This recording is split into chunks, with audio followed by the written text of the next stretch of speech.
Hai semuanya, selamat datang di Desa Tenganan, sebuah desa Bali Age yang kaya akan tradisi dan budaya yang unik. Desa ini adalah salah satu desa tertua di Bali yang masih mempertahankan adat dan tradisi leluhur mereka. Nah, kali ini kita berkunjung ke desa ini untuk mencari tahu bagaimana sih sistem reproduksi yang ada pada hewan-hewan di sana. Nah, tanpa lama-lama lagi, ayo kita lihat. Wah, ternyata kebanyakan warga di sini memelihara ayam pada umumnya. Seperti yang bisa kita lihat, banyak sekali ayam-ayam yang ada di desa Tenganan. Lihat, dia lagi sama anaknya. Aku jadi penasaran deh, gimana sih cara mereka bereproduksi? Masa gitu aja kamu nggak tahu sih? Mari sini aku jelasin.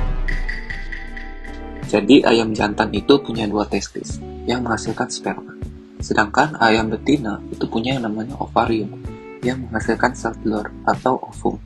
Loh, berarti sama dong kayak manusia? Ya jelas beda dong. Kalau ayam jantan, mereka tuh nggak punya yang namanya penis seperti mamalia. Sedangkan testisnya pun itu terletak di dalam tubuhnya, jadi nggak kelihatan. Nah, kalau yang betina, mereka itu cuma punya yang namanya satu ovarium fungsional, yang lokasinya itu di sebelah kiri. Dibantu dengan oviduct yang menjadi tempat pembentukan telur, dan nantinya telur ini akan dikeluarkan lewat kloaka, gitu. Kalau prosesnya gimana, Pak? Nah, jadi ada beberapa tahapan-tahapan yang harus dilalui.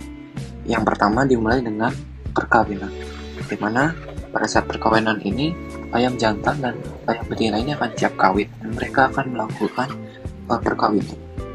Selanjutnya, ayam jantan akan mentransfer sperma ke dalam saluran reproduksi ayam betina melalui kloaka.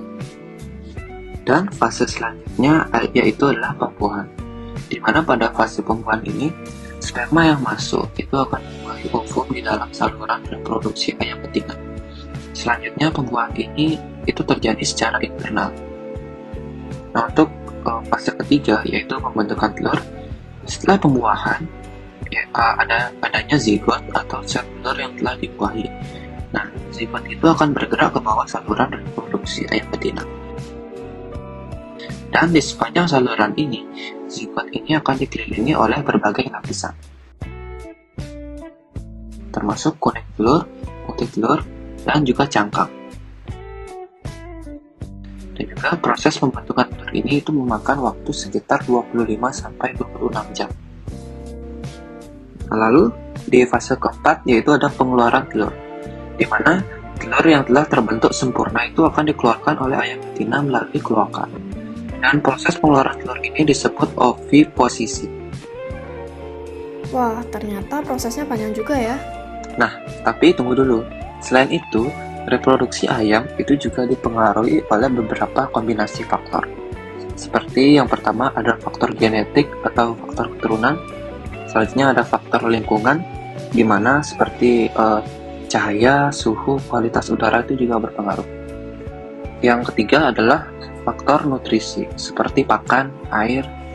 Nah, lalu selanjutnya adalah faktor manajemen, di mana termasuk kesehatan, stres, umur, dan juga kondisi dari kandang itu sendiri. Dan yang terakhir adalah faktor hormonal. Nah, jadi semua faktor-faktor tadi itu juga penting agar telur yang dihasilkan ini hasilnya optimal. Jadi begitu.